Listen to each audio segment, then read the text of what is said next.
Okay, so Adam Maywald asked if we would talk for a little bit about how we attract high-paying clients. So we're really good at attracting very high-paying clients. I charge $25,000 for a one-day session here in my office, and we get it. How do we do that? How did that come to pass? And how can you do the same thing, or at least as close as is humanly possible? Well, I have consulted many of the top traffic experts and agencies on this exact same thing, and I'm going to tell you right now. Number one, don't be a douche. Seems pretty straightforward, but don't be out there talking about how great you are all the time. You don't see me out there talking about how great I am because I don't think I'm great. I'm just a normal guy. I'm just a normal person who happens to be in the right place at the right time with some experience under my belt from that lucky happening. So when I'm saying don't be a douche, that means don't be that arrogant guy that no one wants to hire. Be the guy that people want to hire because they like you. You know, they will go out of their way to pay more money to work with someone that they like versus someone that they don't like. Number two, have something that you stand for. People know that I stand for ethics, morality, and family values. I have received more coaching clients and more money from people who say, I like the way that guy thinks. Yes, he costs more money, but he thinks like me.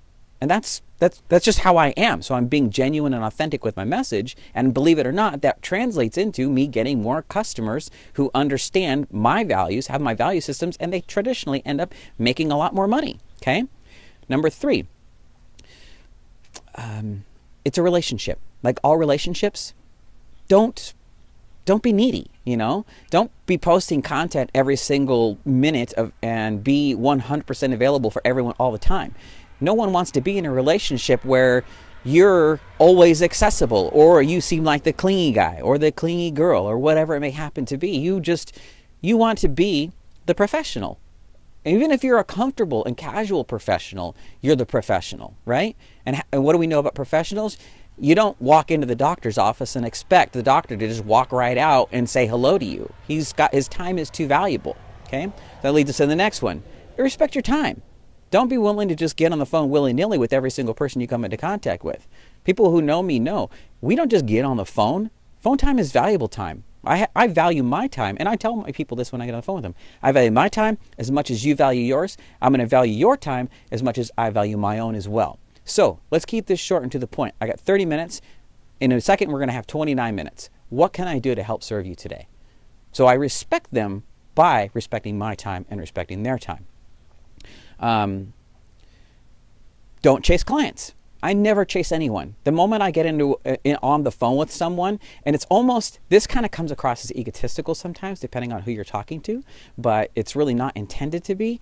The moment I have someone who says, well, tell me why I should work with you, I explain to them clearly and concisely, you know what? We probably shouldn't work together.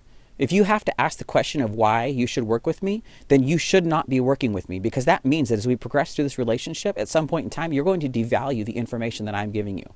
When you devalue me, you're devaluing yourself, your company, and everything else, and the reason why you hired me.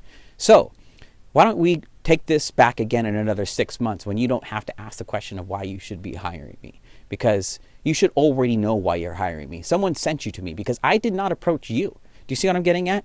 That confidence that you have in knowing that you don't have to go looking for work, even if you need to go looking for work, don't. You know, I mean, I'm not saying don't go looking for work. What I'm saying is don't look like the needy guy who needs the work, because no one wants to hire the needy guy who needs the work. They want to hire the professional who get the dang job done. So I've given this advice away to a great number of people in different agencies, and I want you to understand one thing. It sounds simple. It is simple. When I went from charging $5,000 a week to charging $25,000 a day, you know how long that took? It was an overnight decision. I literally went from charging $5,000 a week to $25,000 a day overnight. I was just like, you know what? I don't want to do this anymore. I don't want to go to anybody's house anymore. I don't want to go anywhere. From now on, if anybody wants any advice from me, I'm charging 5 times as much and I'm giving them 1/5 the time. So it's now $25,000 for one day. And I cannot even tell you how many more people showed up for my 25K consultations. And I know they're going to get the value for it. So it's not a question of whether or not they're going to get value. When you set your price, set the price you're uncomfortable with. I was uncomfortable with $25,000 a day when I first said it. I was uncomfortable with it because I knew that it was a lot of money. But I was comfortable because I knew they would get their value. So set your price at a point that you are uncomfortable with, but that you know they're going to get the value out of. Does that make sense to you guys? Hopefully it does. And then, of course, the last thing, overperform. Just always overperform so that everyone always wants to refer to you. I said that was the last thing because there's one more thing I want to mention. If you feel the relationship's going south, if the client stops listening to you, if for some reason the campaigns are not looking like they're performing as well as they should, because again, usually it's the client's not listening to you, end the relationship. Be the one who says, okay, no, you're not doing what I said, it's over. Because what will happen is they will usually step up to the plate or they will walk away, one of the two, but you've saved your reputation in that. You have been the one to say, hey, you know what? This isn't working anymore. I think it's time for us to end our relationship together. And you become the bigger man for doing so. So all of these things, if you haven't noticed, all center on one core theme, self-respect. Okay? Self-respect generates higher revenues. Limiting contact generates higher revenues. So take these things to heart if you can. Embody them in every single thing that you do with your agency and with your business. And I promise you, it may not happen overnight, but in the long term, you will end up with a much higher paying client, a lot more self-respect, and a lot more respect in the industry. Okay, thanks Adam for asking for this video. It's a really great idea. Hopefully I can do some more of these for you and I can expand on any one of these things into probably too much talk, but you get the point. All right, guys, have an awesome, awesome day. Thanks. Bye.